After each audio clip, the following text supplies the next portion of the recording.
হযরত ইমাম হুসেন পাক রাদিয়াল্লাহু তাআলা আনহু মস্তক মোবারক খানা বাবা বললাম থেকে ছুটিয়ে নিয়ে আবার জানো বাবা। ইবনে জিয়াদ বলছে কে কোথায় আছিস রে, চলো চলো কুফার জামে মসজিদে। বাবা গো কুফার জামে মসজিদে গেল, আর যেমনই কুফার জামে মসজিদে গেছে বাবা, সঙ্গে সঙ্গে যেন বলতে আছে শোনো রে, ইমাম হোসেনের পরিবার থেকে ডাকো, জয়নাল আবেদিনকে ডাকো রে, বিবি জয়নবকে ডাকো রে, যেন শেহরবানীকে ডাকো রে, এক কথায় তার পরিবারকে ডাকো রে।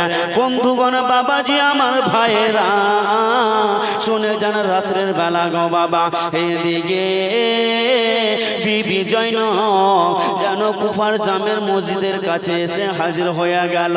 আর আমার ইমামে হুসেনের পাকের মাথা যেন বাবা এজিদ বলতে থাকলো, ওবাইদুল্লাহ ইবনে জিয়াদ বলতে আছে শোনো রে, একটা চকচকে প্লেট নিয়ে আসো, একটা চকচকে প্লেট নিয়ে আসো রে। সঙ্গে সঙ্গে ঘরের ভিতর গেল বাবা, চকচকে যেন একটা প্লেট নিয়ে আসিল। ইবনে জিয়াদ বলতে আছে শোনো, প্লেটের উপরে ইমামে হুসেনের মুন্ডখানা মাথাখানা রেখে দাও, যেমনই বাবা মাথাখানা রেখেছে গোম্মা। এইদিকে ইবনে জিয়াদ যেন বলতে আছে ও হুসেন তুমি হচ্ছ মিথ্যাবাদী, তোমার মা হচ্ছে মিথ্যাবাদী। জোরে বলুন নাউজুবিল্লাহ, আস্তাগফিরুল্লাহ।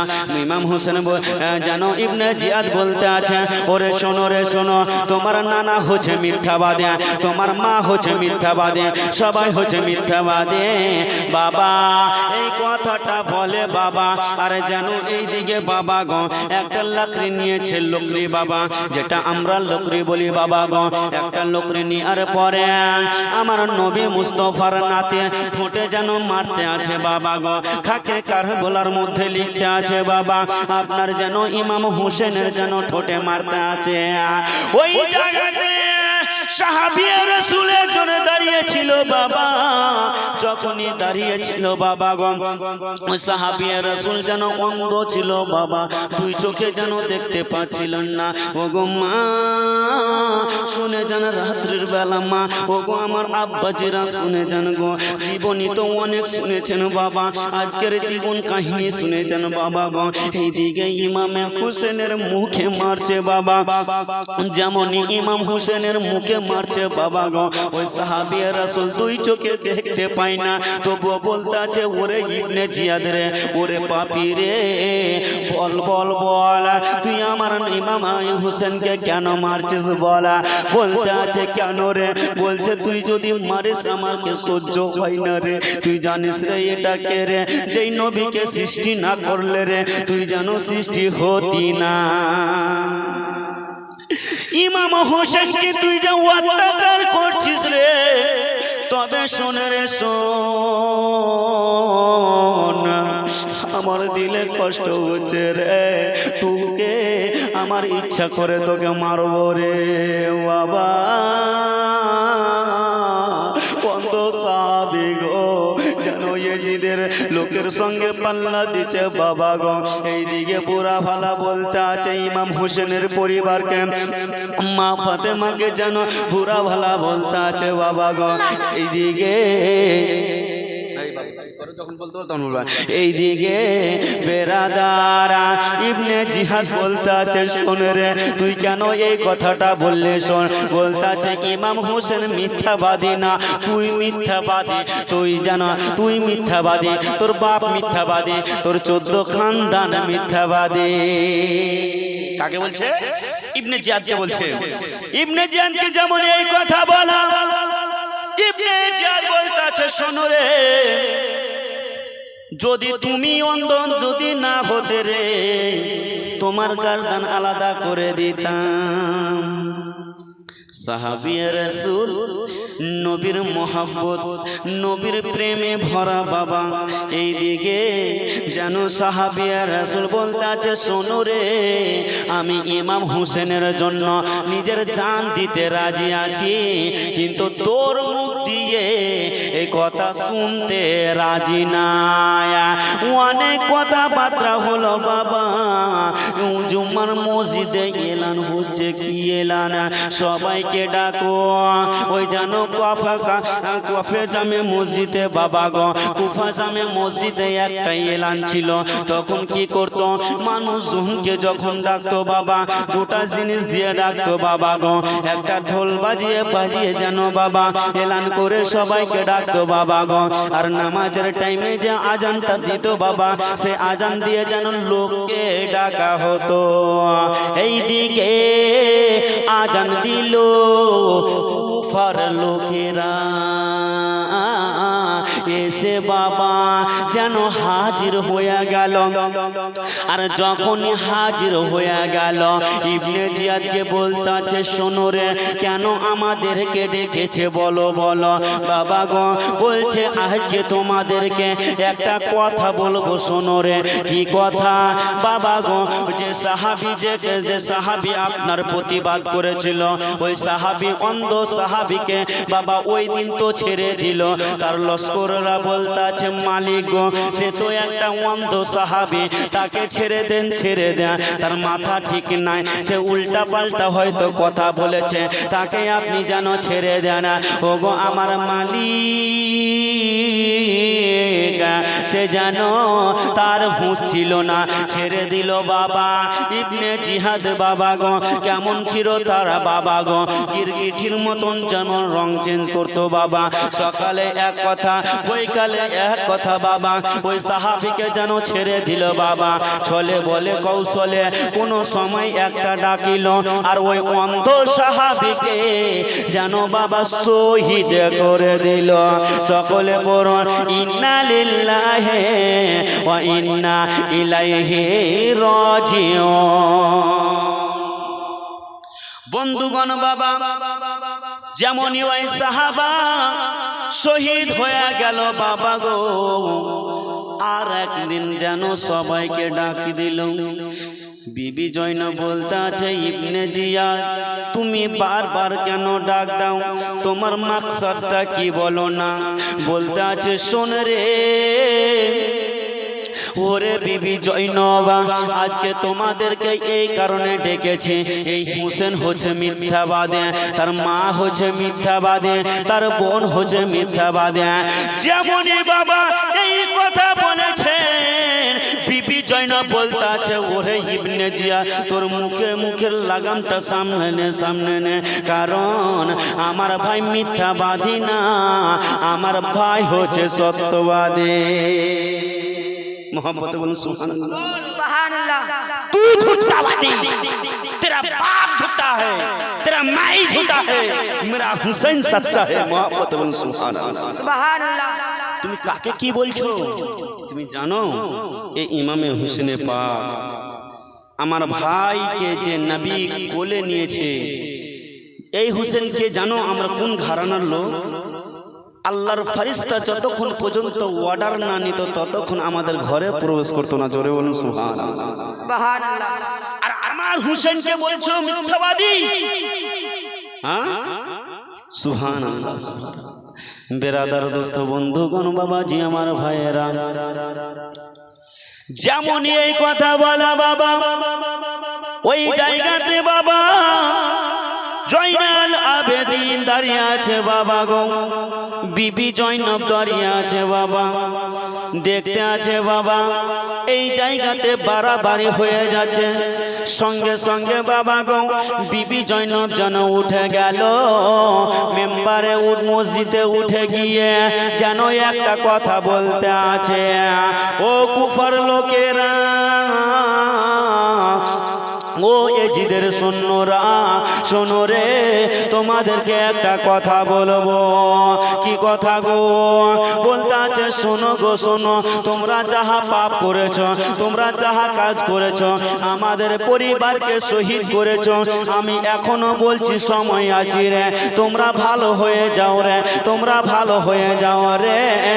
তোমরা যদি দিন ইসলামের পথের দিকে চলে আসো, আমি আল্লাহর রাসূলের কাছে, আল্লাহ তাআলার কাছে আমি দোয়া করব, আমার নানা নবী মুস্তাফাকে বলিব, আমার দাদা ইমাম হোসেনকে হোসেনকে বলে দেব, দাদা গো তাদেরকে ক্ষমা করে দেন, তাদেরকে ক্ষমা করে দেন গো দাদা, দাদা গো তারা যদি ক্ষমা পেয়ে যায় তারা যেন জান্নাতে যেতে পারবে। ইবনে জিয়াদ বলতে আছে, জয়নব তোমার বক্তব্য তুমি যেন বন্ধ করো।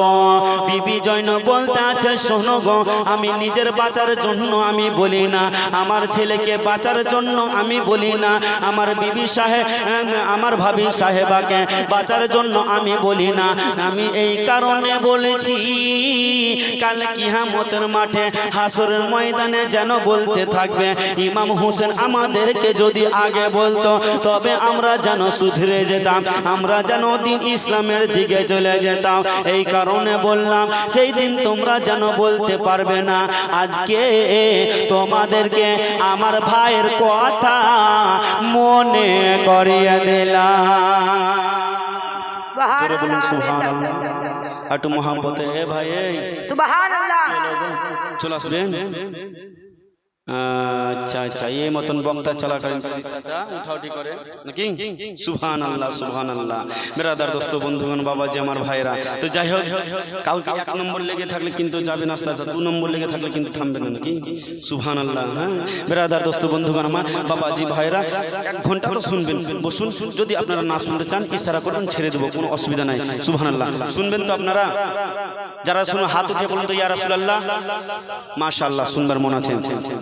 ব্রাদার দোস্ত বন্ধুগণ বাবাজি আমার ভাইরা, এই দিকে বাবা কথাবার্তা চলছে। বিবি জয়নব বলতে আছে যে আমার ভাইয়ের কথাটা স্মরণ করিয়ে দিলাম। ইবনে জিয়াদ বলছে, বিবি জয়নব তুমি অনেকক্ষণ থেকে তোমার বক্তব্য দিছো, এই জায়গাতে তোমার কথা আর চলবে না, চলবে না। সকলকে যেন বলে দিল, শোনো রে আমার কথা যারা না মানবে, এই যে একটু আগে সাহাবে রাসূলকে কতল করলাম, যারা আমার কথা না শুনবে রে তাদেরকে যেন এই মতন কতল করে দেব।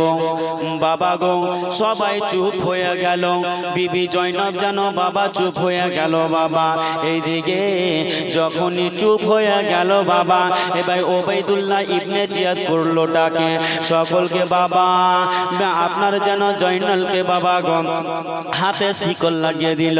বিবি জয়নবকে আবার শিকল লাগিয়ে দিয়ে বলতে আছে, শোনো রে তাদেরকে টানতে টানতে নিয়ে যাও আর কারাগারে বন্দি করে দাও। যেমনই বাবা গো কারাগারে বন্দি করেছে গো আব্বা, কারাগারে যখনই জেলখানাতে বন্দি করেছে গো আব্বা, যেন ইমামে হোসেন পাকের মস্তকখানাকে বাবা আপনার যেন বল্লমে নিয়ে বাবা সাইডে রেখে দিয়েছে গো মা। এইদিকে বিবি জয়নব জেলখানাতে আছে বাবা গো, আর জেলখানাতে থাকা মাত্র বাবা গো যেন নিজের ভাতিজি বাবা বিবি শাহের বানু যেন বাবা নিজের ভাতিজি হযরতে সাকিনা বাবা গো ওই জেলখানার ভিতরে আছে বাবা। জয়নাল আবেদিন আছে বাবা গো, বাবা তাদেরকে তো বাঁচিয়ে রাখতে হবে। ওই ইবনে জিয়া তাদেরকে খাওয়ার দিত বাবা, কিন্তু কেমন খাওয়ার দিয়েছিল গো মা। এইদিকে বাবা যদি খাওয়ার লাগে 200 তো দিত বাবা 100 গো। খাওয়ার যেমনই দিত বাবা, এইদিকে সাকিনা বাবা খাওয়ার খেয়ে পেট ভরতো না, খাওয়ার খেয়ে পেট ভরতো না। তার দিকে বিবি জয়নব দেখতে আছে, আল্লাহ এখন যদি আমার ভাতিজির যদি এই অবস্থা হয় জানি না আমার ভাতিজির কি হবে।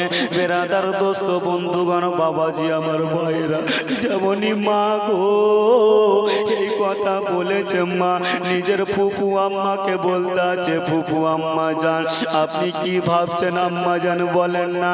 বলতে আছে মা তোমার কথা ভাবতে আছি, তোমার শরীরের দিকে আমার দেখে মা আমার যেন কলিজা ফেটে যাচ্ছে গো মা। যেমনই বাবা এই কথা বলেছে হযরতে সাকিনা দুই নয়নের চোখের পানি টস টস করে কান্না করতে আছে। ফুফু আম্মা জান, ও গো আম্মা গো, আমাকে খিদা লাগে না আম্মা জান, কিন্তু আপনি কেন এই মতো করছেন আম্মা জান? বাবা, কিন্তু বিবি জয়নব সমস্ত কিছু বুঝতে পেরে নিজের খাবারগুলো যেন ভাতিজিকে দিয়ে দিত বাবা, আর যেন খেয়ে নিত বাবা গো।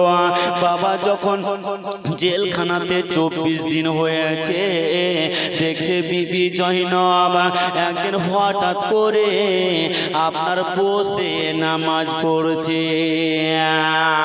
এইদিকে সাকিনা ডাক দিয়ে বলতে আছে, ফুফু আম্মা জান একটা কথা বলবো ফুফু। কি কথা? বলো না রে বেটা, বলো না। বলতে আছে, ফুফু গো, ও গো ফুফু শোনেন না। কি কথা বলেন?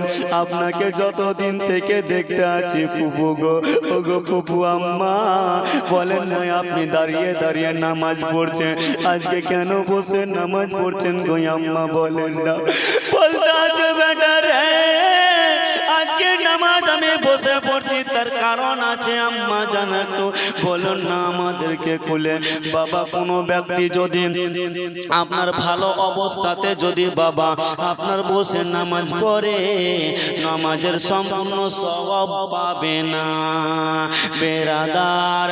যদি অসুবিধা হয় তবে বসে যদি নামাজ পড়ে সওয়াব তো পাবে, তবে অর্ধেক সওয়াব পাবে বাবা।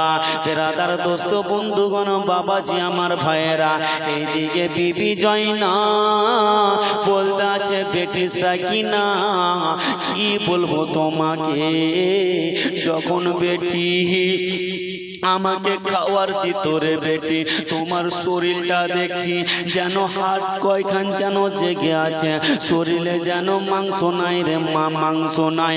আমি ভাবলাম আমি সহ্য করে নিব, কিন্তু আমার ভাতিজি সাকিনা কিভাবে সহ্য করবে? ভাতিজি, ওরে বেটি আমার খাওয়ার গুলোকে যেন তোমাকে দিয়ে দিতাম। মোহাব্বতে বলুন তো সুবহানাল্লাহ। বেটি খাওয়ার গুলো তোমাকে দিয়ে দিতাম। বাবা, কথা চলছে ফুফু আমার সঙ্গে, বলতে আছে, ফুফু গো আজ 24 দিন হয়ে গেল, ফুফু আমরা কি বাড়ি যাব না? বেরাদার, নামাজ বাবা পড়িল, ফজরের নামাজ আদায় করে এই দিকে বাবা পাখিগুলো কিচির মিচির করে। আরে জানো বাবা, ওই জানো কারাগারের উপর দিয়ে পাখিগুলো উড়তে উড়তে যায়। মা সাকিনা বলতে আছে, ফুফু আম্মা জান একটা কথা বলবো। কি কথা? বলো না।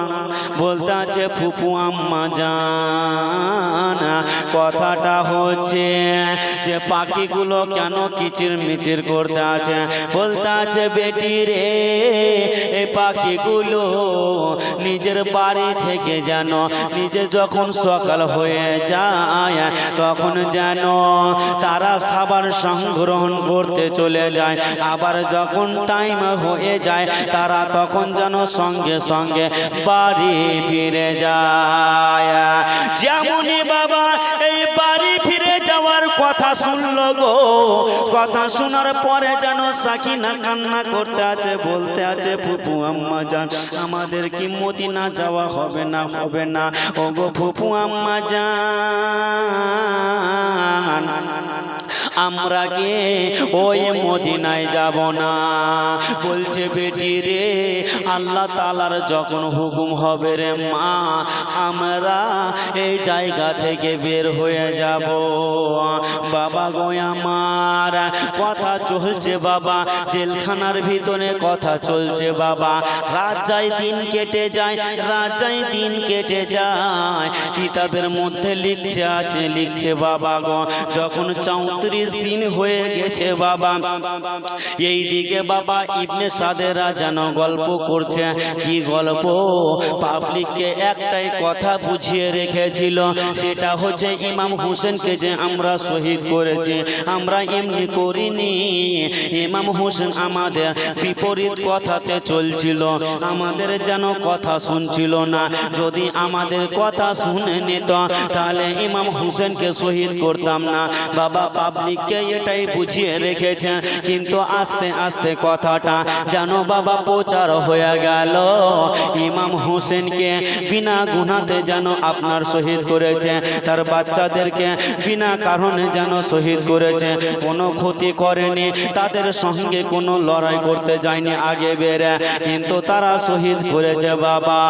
এই কথাটা আস্তে আস্তে বাবা গো ওই দামেস্কে যেন এজিদের বাড়িতে গিয়ে বাবা আপনার যেন এজিদের কানে পৌঁছে গেল। যেমনই এজিদের কানে পৌঁছালছে, এই দিকে ওবাইদুল্লাহ ইবনে জিয়াদকে বলতে আছে, ওরে ওবাইদুল্লাহ ইবনে জিয়াদ, তুই আর ওই চেয়ারে বসে থাকিস না, তুই আর জেলখানাতে থাকিস না, তাড়াতাড়ি করে ইমাম হোসেনের মুন্ডখানা নিয়ে তাড়াতাড়ি করে তাদেরকে সঙ্গে নিয়ে তোরা যেন দামেস্কের দিকে চলে যা। বাবা গো কিতাবের মধ্যে লিখছে বাবা ওই জায়গা থেকে যখন দামেস্কে যেত বাবা, একটা নয় দুইটা নয়, ইবনে জিয়াদ ভাবতে থাকলো আমরা একটা নয় দুইটা নয় 84টা যেন শহর ঘুরাবো। কটা শহর? 84টা। একটা নয় দুইটা নয় 84টা শহর ঘুরাবো, আর 84টা শহর ঘুরিয়ে আমরা যেন দামেস্কের দিকে ঢুকবো, আমরা যেন প্রবেশ করব। বন্ধুগণ বাবাজি আমার ভাইয়েরা, তাদের মধ্যে একজন জিজ্ঞাসা করলো, ওগো আমার মালিক, কেন ডাইরেক্ট গেলে কি হবে না হবে না, 84টা আপনার শহর ঘুরার কি দরকার? ওবাইদুল্লাহ ইবনে জিয়াদ ইবনে সাদ যেন বলতে আছে, শোনো রে, আমরা এই কারণে ঘুরাবো রে, দেখে নিবে আমরা যদি ঘুরিয়ে নি 84টা শহর যখন দেখে নিবে তখন এজিদকে দেখে ভয় করবে, আর এটাই জানতে পারবে আমাদের সঙ্গে যদি কেউ কোনো রকমের যদি আমাদের কথা না শুনে তাদের অবস্থা এটাই হবে। কিন্তু বাবা তাদের ফলাফল ভালো হবে না বাবা গো। এই দিকে ইমামে হোসেনের পাকেরা মস্তখানাকে নিয়ে বাবা বল্লমের ভিতরে যেমনই ভরে দিয়েছে বাবা গো, বল্লমের ভিতরে ভরে দিয়ে গো মা এইদিকে আবার যেন রাস্তাতে রওনা হয়েছে। আর রাস্তাতে রওনা হইতে হইতে বাবা চলে যায় বাবা গো। ওই জায়গাতে গিয়ে বাবা একটি রাস্তার মধ্যে ইমাম হোসেনের মাথা মস্তখানা অটোমেটিক জমিনে পড়ে গেল। যেমনই জমিনে পড়ে গেল বাবা, যে আপনার মাথা মস্তখানা নিয়েছিল তার নাম ছিল খুলি বাবা, খুলি। ওই খুলি যেন বাবা আপনার বল্লমে নিয়ে যেন হোসেন পাকের মস্তখানাকে নিয়ে বাবা বল্লমখানা উঠাচ্ছে গো মা। বল্লমখানা যেমনই উঠাছে ওই বল্লম মাথা সহ উঠছে না। জোরে বলুন সুবহানাল্লাহ। মাথা সহ উঠছে না। তো এই দিকে কানে খবর চলে এলো উমর ইবনে সাদের কাছে যে হুজুর ইমাম হোসেনের মাথা মস্তকখানা উঠছে না কেন? তো ওবাইদুল্লাহ ইবনে জিয়াদ বলছে, হ্যাঁ রে, এই কারণে তোদেরকে পাতলা টাতলা লোককে আমি কাজে লি না। আমি জানতাম যে তোরা পারবি না, তোরাকে দুটা করে মুরগা তোরাকে মাংস খেলে আমার লাভ কি? যদি এটাই না চারতে পারিস, উঠাতে যদি না পারিস, হুজুর আমাদের দোষ নয়, এতক্ষণ থেকে তো নিয়ে আসলাম, মনে হয় জয়নাল আবেদিন জাদু করে দিয়েছে। জোরে বলুন নাউজুবিল্লাহ। মনে হয় জাদু করে দিয়েছে তাকে। আর জয়নাল আবেদিন যতক্ষণ না অর্ডার করবে তার বাপকে ততক্ষণ উঠবে না। বেরাদার, জয়নাল আবেদিন কোথায়? 7,000 সৈন্যকে নিয়ে আগে, 7,000 সৈন্যকে নিয়ে পিছে, আর মধ্যখানে হচ্ছে আহলে পরিবারের বর্গগণ। বিরাদার, এবার যেন ওবাইদুল্লাহ ইবনে জিয়াদ সীমার যে ইমাম হোসেনের মস্তকখানা কেটেছে, ওই সীমারকে বলছে, সীমার একখানা চাবুক নিয়ে নাও, আর চাবুকখানা নিয়ে জয়নাল আবেদিনকে মারতে শুরু করো। বলছে কেন? বলছে যতক্ষণ না সে স্বীকার করবে তার বাপের খবরটা কি। তার বাপ তো চলতেছিল, মাটিতে পড়ে গেল কিন্তু উঠে না কেন? বিরাদার, দোস্ত, বন্ধুগণ, বাবাজি, আমার ভাইয়েরা, যেমনই বাবা এই কথা শুনেছে গো মা, ও গো আমার আব্বাজিরা শুনে যান রাত্রির বেলা, যেমনই এই কথা শুনেছে অর্ডার পাওয়া গো উটের পিঠে নিজের যেন বেটি সাকিনাকে বাবা বেঁধে দিয়েছিল, তাদেরকে যেন বেঁধে দিয়েছিল, এই কারণ তারা যেন ছুটে না যেতে পারে। বাবা গো জয়নাল আবেদিনের কাছে আসিল, জয়নাল আবেদিনের কাছে এসে যেন চাবুক চালাতে আরম্ভ করল। জয়নাল আবেদিন বলতে আছে, ও গো আমাদেরকে কেন মারতে আছো গো, বলো না, আমাদের অপরাধটা কি বলো না, আমরা তো ঠিকই চলছিলাম, কিন্তু আমাদেরকে কেন মারছো বলো। শোনো রে, তোমাদেরকে কেন মারছি শোনো রে, দেখো তোমার আব্বা জানের যেন মুন্ডখানা, মাথা মস্তকখানা যেন নিচে পড়ে গেছে রে, তুমি পারবে একমাত্র সেই মাথাখানা উঠাতে। বলছে তোমাদের কাছে মাথা, তোমাদের কাছে বলল, তোমরা নিয়ে যাচ্ছ, আমি কি জানি যে মাথা পড়লো কি উঠলো না, আমি তো পিছনে আছি। বাবা শুনলো, সীমার বলছে, ওগো ওবাইদুল্লাহ ইবনে জিয়াদ, বলছে জয়নাল আবেদিন কিছু জানে না। জানে না মানে? তো উমর ইবনে সাদ বলছে, দেখি তোরা হট, তোরা পারবি না। একজন নাই বাবা, 50 জন মিলে উঠাচ্ছে তো উঠাতে পারে না। জোরে বলেন সুবহানাল্লাহ। এবার যে উঠাতে যে পারে না, তো ওই ওবাইদুল্লাহ ইবনে জিয়াদ গিয়ে মাথাটাকে উঠাচ্ছে বাবা, যেমন উঠাচ্ছে কোমরে কাট করে লেগে গেছে। হ্যাঁ, তো তার লোকগুলো বলছে, হ্যাঁ গো তুমি যে বলছিলে আমাদেরকে কটা করে মুরগা না কটা করে কি খিলাতে, তো তুমি আবার কি খাচ্ছো, তুমি উঠাতে পারছো না? হ্যাঁ, তখন ওবাইদুল্লাহ ইবনে জিয়াদ ভাবলো, না আমাদের দ্বারা তো হবে না, এটা তাদের দ্বারা দিয়ে করতে হবে। বিরাদার, দোস্ত, বন্ধুগণ, বাবাজি, আমার ভাইরা, ইমাম হোসেনের মস্তকখানাকে যেমনই বাবা পড়ে গেছে, জয়নাল আবেদিনকে মারতে ছিল বাবা।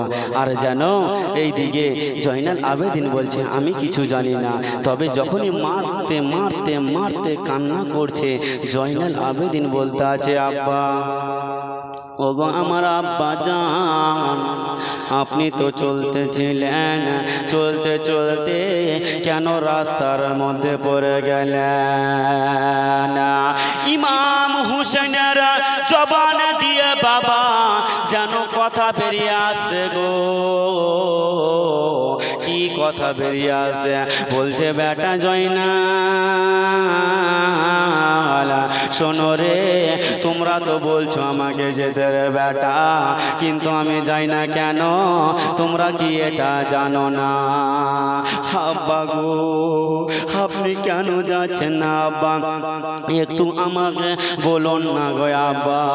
বলতে আছে, বেটা আমি এই কারণে যাই না, তোমাদের দহলের ভিতরে তোমার ফুফু আম্মা আছে, তোমার আম্মা আছে, তোমার বোন সখিনা আছে কিনা দেখো, তোমার ফুপুর পিছনে যেন আমার মেয়ে সখিনা বসেছিল, একবার লক্ষ্য করে দেখো তো আমার মেয়েটা বসে আছে কিনা। যেমনই বাবা পিছে মুখটা ঘুরিয়েছে গো মা, যা সঙ্গে সঙ্গে দেখিছে সবাই আছে, কিন্তু বাবা ওই জায়গাতে বেটি সাকিনা জানো না। ইমাম হোসেন বলতে আছে বেটা রে এখন তো দেখতে পেলে বেটা, তবে আমার মেয়ে কোথায় গেল বলো না। ইমাম হোসেন বলেছিল আমি শহীদের পরে জীবিত আছি কিনা আমি তোদেরকে দেখিয়ে দিব। হযরত ইমাম হোসেন পাক রাদিয়াল্লাহু তাআলা আনহুর মুন্ড মোবারক থেকে বাবা জবান থেকে আওয়াজ আসে, বলতে আছে বোন জয়নব তোমার কাছে তো আমার মেয়েটা ছিল, তবে আমার মেয়েটা গেল তো গেল কোথায় বলো না। দাদা আমি তো জানি না দাদা, তবে তোমরা সাহারা করো, তোমরা যেন খোঁজটা লাগিয়ে দাও। বাবা দূর থেকে দেখে গো, নজর কইরা দেখে একটা উটের পায়ের নিচে বাবা যেন ওই সখিনা পড়ে আছে। বলতে আছে দাদা গো তুমি কেমন ভাবে জানলে গো দাদা।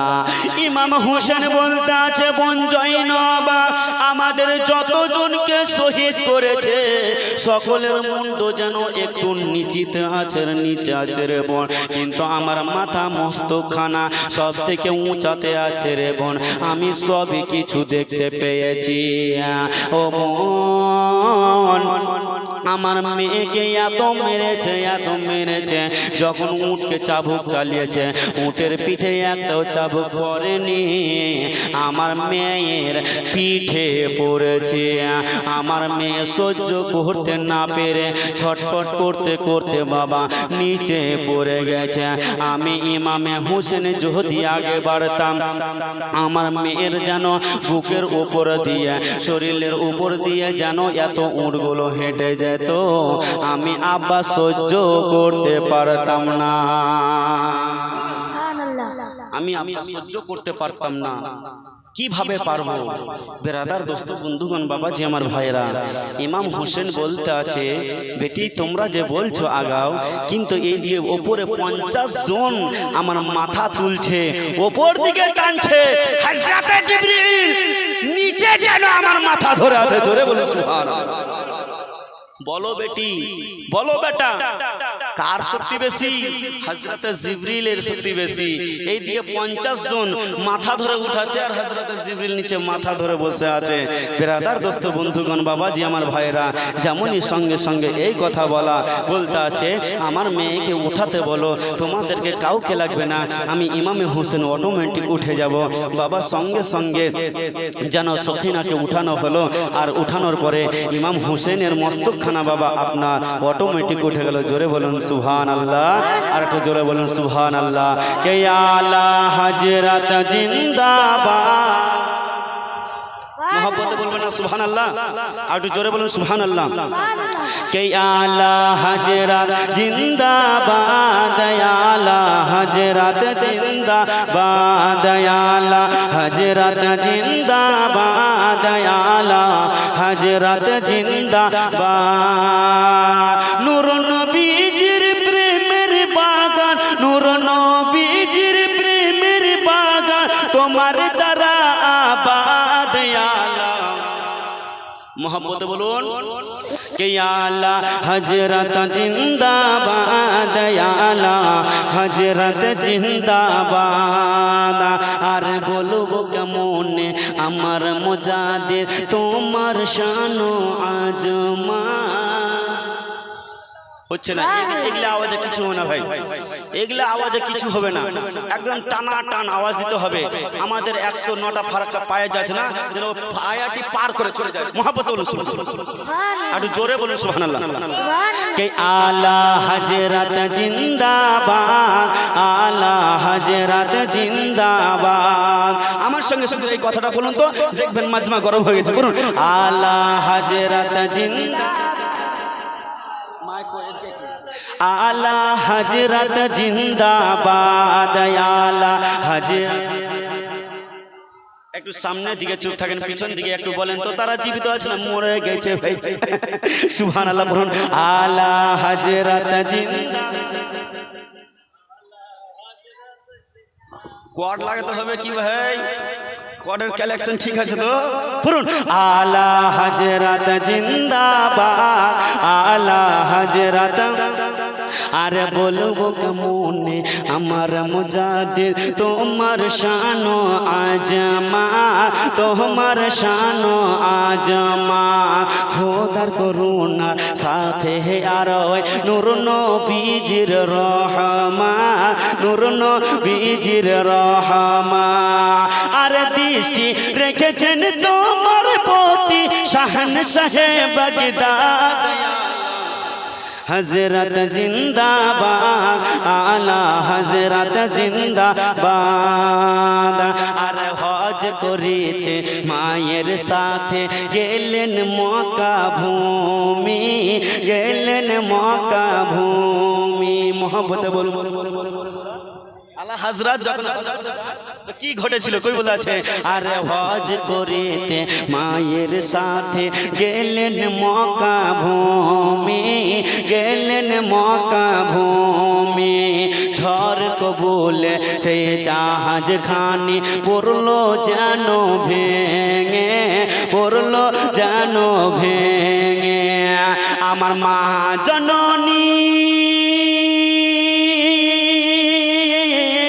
আমার মা জননী কেন্দে বলে মা জননী কেন্দে বলে কে বাঁচাবে আজ আলা হযরত জিন্দাবাদ আলা হযরত জিন্দাবাদ আর ঘোষণা করে আছো যারা জাহাজের মধ্যে জোরে বলুন আর এই দৃশ্য দেখে জাহাজের ক্যাপ্টেন হলেন দিশে হারা হলেন দিশে হারা ঘোষণা করে কাফন পর আছো জাহাজে যারা আছো জাহাজে যারা আর আমরা যদি হযরত হজ করতে আমাদের মধ্যে যদি যাই আর যদি জাহাজ ভেঙে গেল রে ভাই তাহলে সবাই সেলফি তুলতে শুরু করলো নাকি সবাই দেখতে আছে কে সেলফি কটা মানুষ মরছে আচ্ছা কিন্তু আলা হযরত তো করে না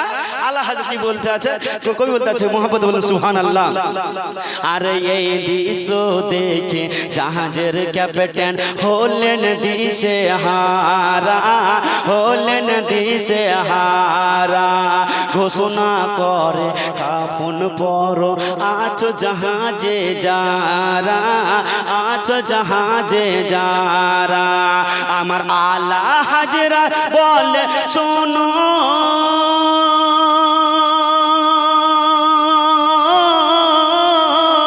আমার আলা হযরত বলে শোনো আলা হযরত বলে শোনো করো নবীকে ইয়াদ হযরত জিন্দাবাদ আলা হযরত জিন্দাবাদ আর প্রেমে ভরা দিয়েছো তুমি ও গো আলা তোমার বড় শান ও গো পারবে না দুনিয়াবাসী ভুলিতে পারবে না দুনিয়াবাসী ভুলিতে মোহাম্মত বলুন সুবহানাল্লাহ আরে দুনিয়াবাসী তোমার প্রেমে প্রেমে ভরা দিয়েছো তুমি গো আগে দুনিয়াবাসী তোমার প্রেমে এত পাগল পারা এত পাগল পারা প্রেমে ভরা দিয়েছো তুমি গো তরবারি কাঞ্জুল ঈমান মোহাম্মদ বলুন তরবারি কাঞ্জুল ঈমান আর দিয়েছো মুফতি আজম আর দিয়েছো মুফতি আজম আর দিয়েছো মুফতি আজম যিনি বারলির জান আলা বলছে মৌলভী সাহেব আমাদের ব্যাটারির চার্জ খতম হয়ে গেছে বলছে আপনাকে দেশি মুরগা খেলাচ্ছে আপনি বলতে পারবেন না আমাদেরকে কে খেলেন জোরে বলুন নবীর মহব্বতে আলা হযরত জিন্দা দে আলা হযরত জিন্দাবাদ সুবহানাল্লাহ আর এটা একজনই দিয়েছে একজন দিয়েছে 200 টাকা সুবহানাল্লাহ সুবহানাল্লাহ আল্লাহ গো যে আশা নিয়ে দান দিয়েছে খালা আজকে এখনো টাইম আছে আজকে এই জায়গাতে যা আছে তাই নিয়ে যাবো, কানের দুল যদি থাকে তাও নিব, নাকের ফুল থাকে তাও নিব। চাচা পকেটে হাত দিবেন, বাড়ি পালাবেন না। আজকে যাই আছে, আংটি যদি থাকে আংটি নিব, কিন্তু আজকে ছেড়ে যাব না, কারণ নিব আর পকেটে ভরে রায়গঞ্জে হোটেলে গিয়ে খাবো। তা কি হয় মুন্নি সাহেব, আপনি খাবে এটার জন্য নিয়েছি না ভাই।